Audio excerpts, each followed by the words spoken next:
Hi, very happy to be with all of you all here today on Facebook Live. It's an honor to be in this very beautiful studio with very beautiful people, and I'm very thankful to all of you all for being there to watch this Facebook Live. I'm excited today to be speaking on those three questions that have been mentioned already. And hopefully some of these questions will help you all in your personal lives. All these questions which are actually based on my latest book, Open-Eyed Meditations, which is actually based on stories from the Ramayana and Mahabharata. So today, as I am going to answer these three questions, I'll be sharing a lot of stories from the Ramayana and Mahabharata that might actually help you in your personal lives. Thank you, Shubha Vilas. So the first question is, how do you love the person?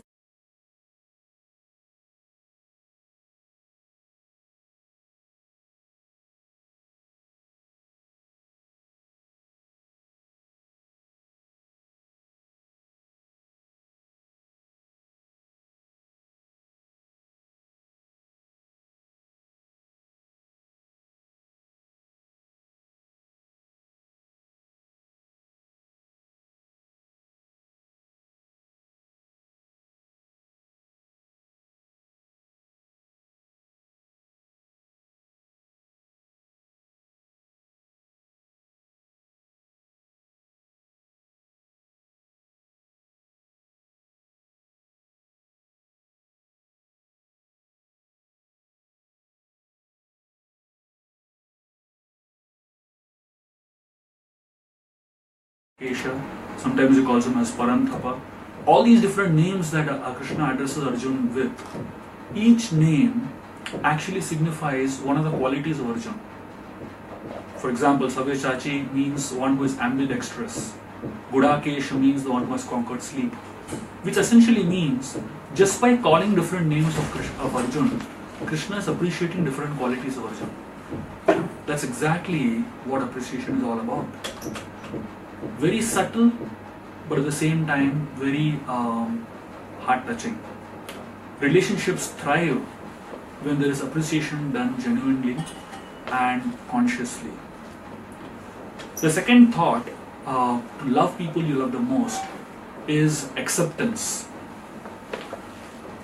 Loving relationships thrive on acceptance and they strangle on expectations. Most people today, whenever it comes to any kind of relationships, they expect people to become as they are. And because of this expectation, there is no acceptance of people as they are supposed to be. In the Vidura Niti, Vidura talks about a very interesting example. This is a part of the Mahabharata. He says human beings should behave like bees, honeybees. Honeybees suck nectar from different flowers. They take a little nectar from one flower and go to the next flower and take a little more nectar. Go to the third flower and take a little more nectar. You don't find honeybees taking so much nectar from one flower that the flower dies. Honeybees know how to treat every flower with respect and sensitivity. Human beings should learn from honeybees how to treat different individuals that come into their life, especially people they love, who are like flowers, with respect and acceptance. Thank you for the lovely answer. Second question is, how do you deal with irritating people in your life? Every human being has a hot button that they carefully conceal. Sometimes when a hot button is pressed, people start getting irritated. Just imagine if there is somebody in your life who constantly keeps pressing the hot button every now and then. They know exactly how to irritate you. And just imagine there is someone who not just presses the hot button but hammers the hot button with a hammer. So when human beings are irritated by somebody else, I would say rather provoked by somebody else, they react in three ways. The first way they react is like a hagfish. There is this particular type of fish. Whenever a predator comes close to this fish, it throws a slimy substance on it. This is like verbal abuse. So most people, when they come across irritating people, they tend to abuse them verbally. And there are some people who behave like the electric eel. When a predator comes in front of an electric eel, the electric eel stings with the help of an electric current. So the second way in which people react to irritating people is by what is known as physical abuse.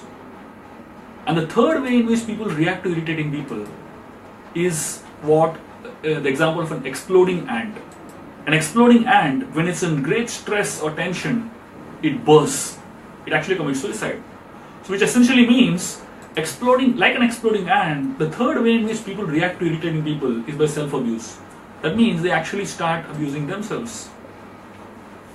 When we go to a health test, mentally we are prepared for a needle prick. So when we are mentally prepared for a needle prick, and when we go and sit in front of a doctor or a nurse who is actually going to poke us with a syringe, we are not mentally agitated or affected. We don't scream, we don't yell, because we are prepared for it. But when we are not prepared for a thorn, when we're walking on the road and a thorn pricks your feet, because you're not prepared, you tend to scream, you tend to yell, you tend to feel very hurt. The size of the prick is exactly the same in both cases. But because of mental preparation, we react differently in both cases. In the Srimad Bhagavatam, there is a very interesting test of provocations. There are three personalities whom Bhrigu, a sage, goes and tests. The first person he goes and tests is Lord Brahma.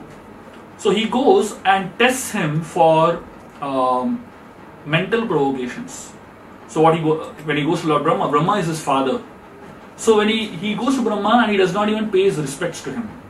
And because he doesn't pay respects, Brahma gets very angry. And his anger is visible in his eyes. So Bhrigu understands that this person has been provoked by a provocation. Then he goes to Lord Shiva and he provokes Lord Shiva by verbal abuse.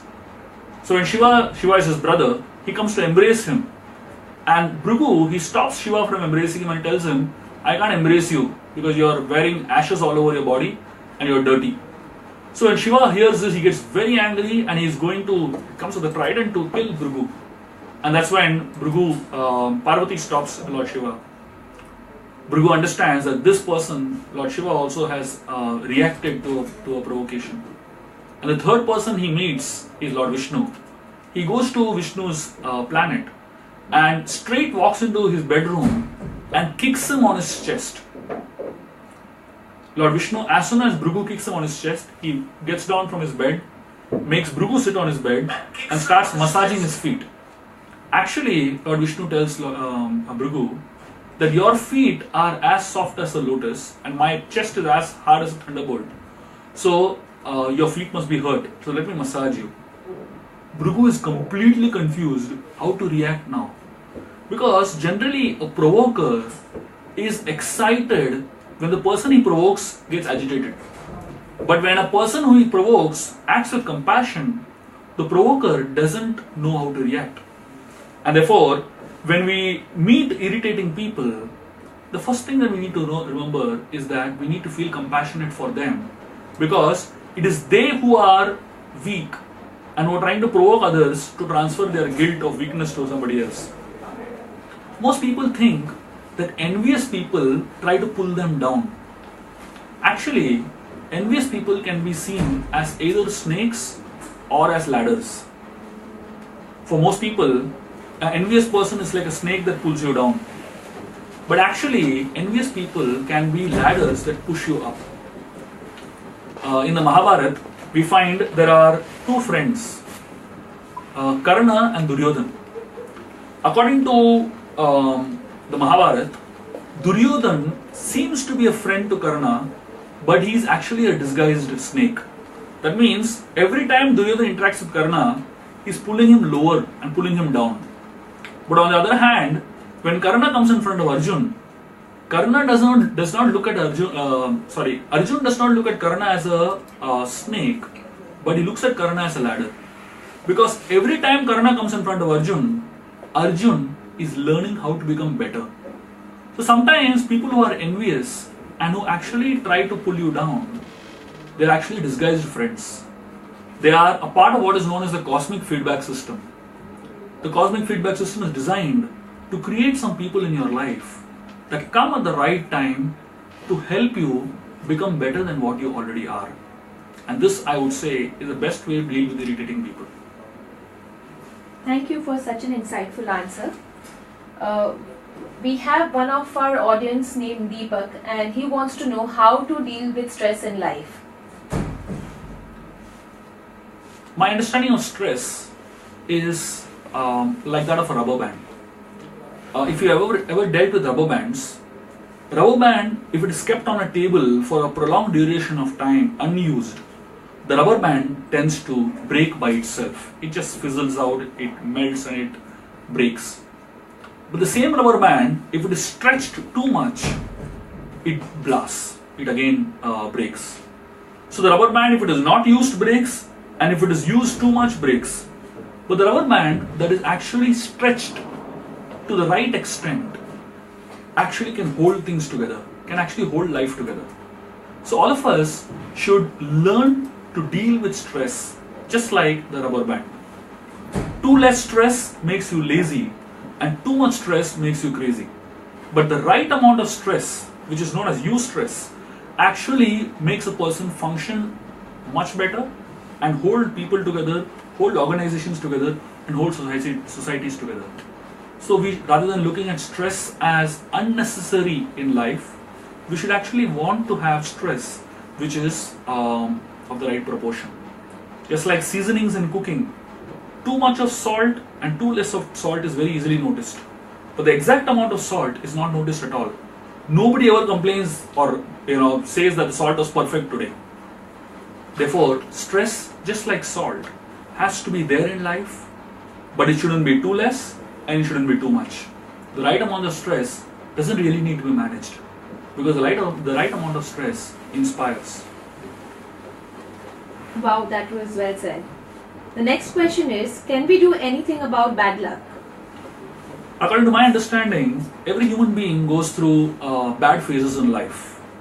Good luck and bad luck, both are part of life. There was a man who was a farmer, and at some point of time in his life, randomly a beautiful, strong horse came running into his farm. He tried to look around whom the horse belonged to. He just couldn't find the person. He kept the horse with himself.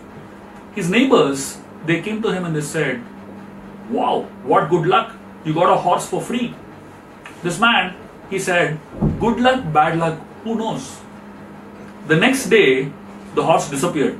It just went away on its own accord. The neighbors came back to this man and they said, "Good luck, it was good luck yesterday, but today it has become bad luck, you lost the horse." This man again said the same thing, "Good luck, bad luck, who knows?" The third day, the horse came back, but it didn't come back alone. It got along with him 12 more horses. The neighbors came back and told him, "Wow, what good luck." This man said the same thing, "Good luck, bad luck, who knows?" And then the next day, his son, young boy, went on one of the horses for a ride. And the horse jumped and his son broke his legs. The neighbors came back and they said, "What bad luck?" This man again said the same thing, "Good luck, bad luck, who knows?" And then finally the next day, the king's army, they came to this particular village and they recruited all the young men in the village to join the army for a war.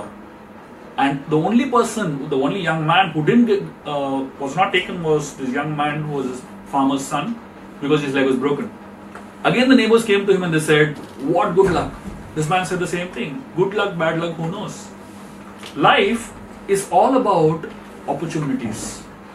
When people who know how to deal with every problem that comes into their life in the right way, with the right frame of mind, it's not called a problem anymore, it is not called a calamity anymore, it is called an opportunity. In the Mahabharata, we find a story of Arjun who went to the heavenly planets, and in the heavens he met this beautiful lady named Urvashi, and Urvashi happened to be one of the great ancestors of Arjun. And Urvashi came to Arjun and she proposed to him that she wanted to unite with him. Arjun said, "I just cannot think of you in that way because you are my great grandmother." Urvashi got so annoyed that she cursed him that he would become a eunuch. Can you imagine, for a hero, for a powerful person like Arjun to be cursed to become eunuch is not so easy. It was a curse. But Arjun used that curse as an opportunity when during the 13 years of the exile they had to be 1 year in incognito, in hiding. He used that curse to actually become a eunuch. And as he was a eunuch, he was not recognized by anyone. And therefore, he turned a curse into a blessing. Problems are the best chance to prove your maturity. When a bad problem comes in contact with a good attitude, it actually creates or results in an inspirational story.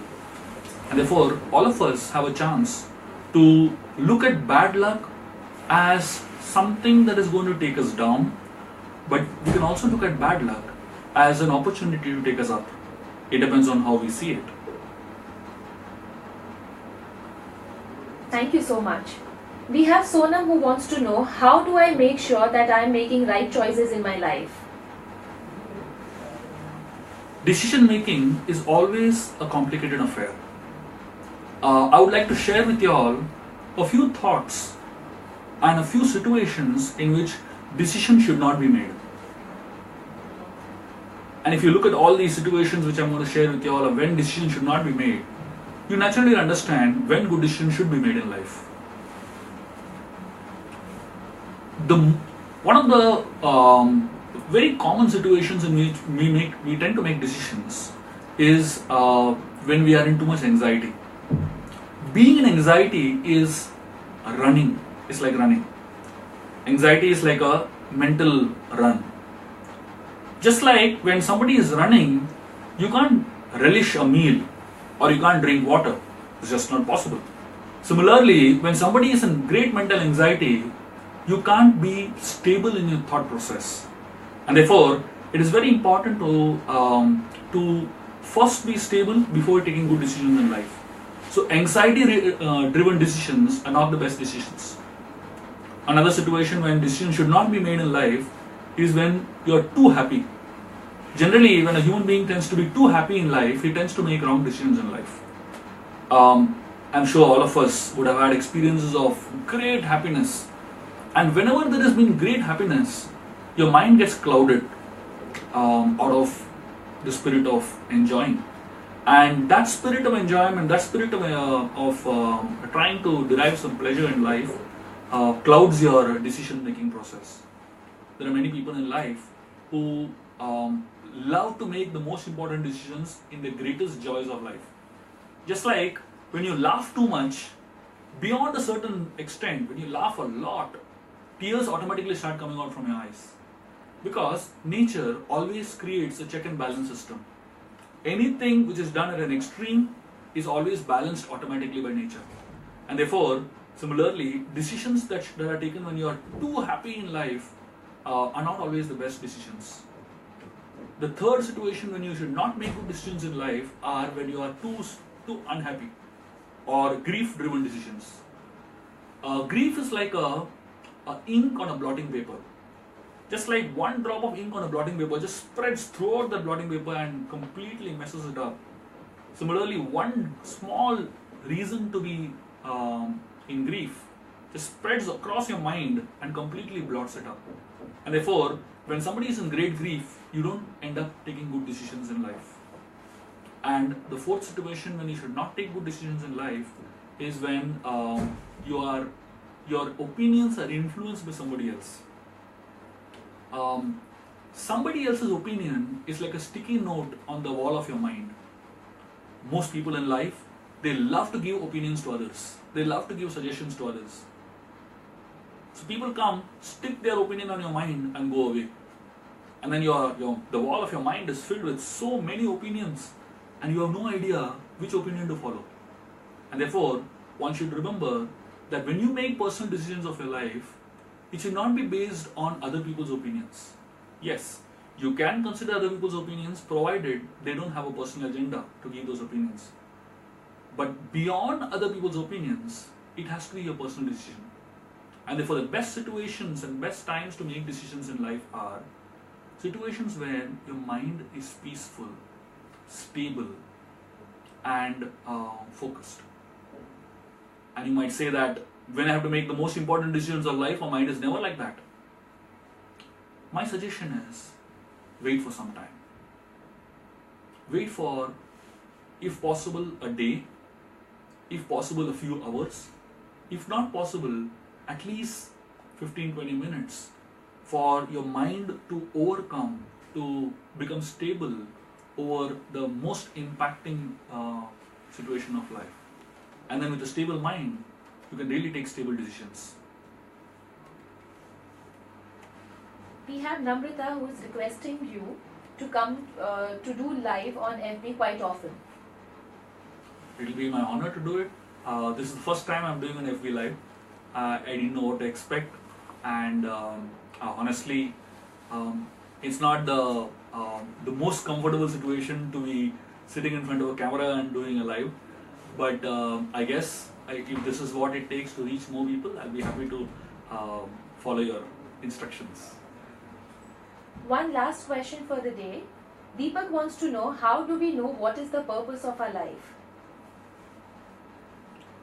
To know the purpose of life, the first thing we need to understand is that we need a direction. Somebody who can give us a direction.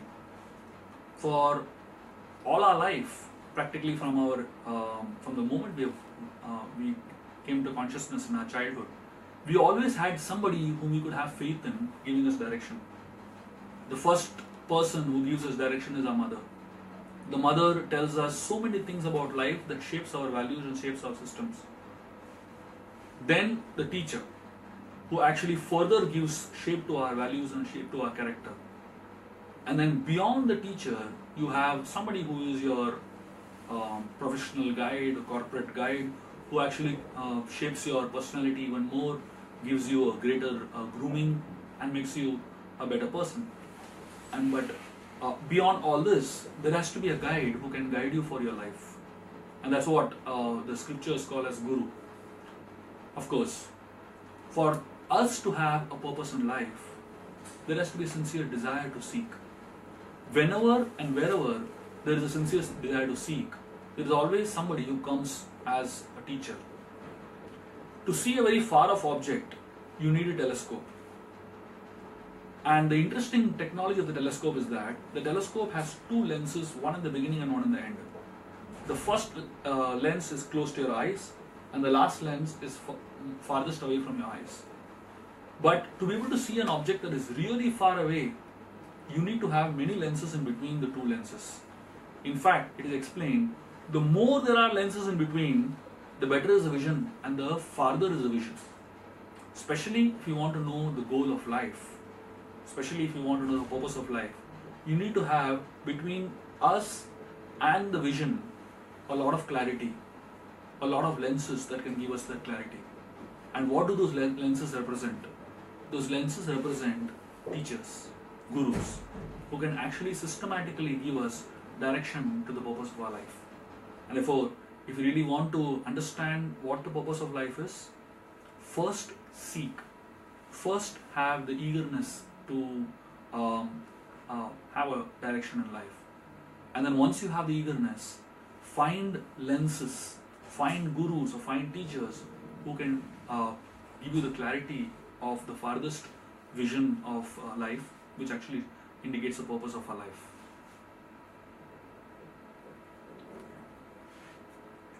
Thank you very much. Very grateful to all of you all for being here on Facebook Live. It has been a pleasure to share some thoughts with you all. Hare Krishna.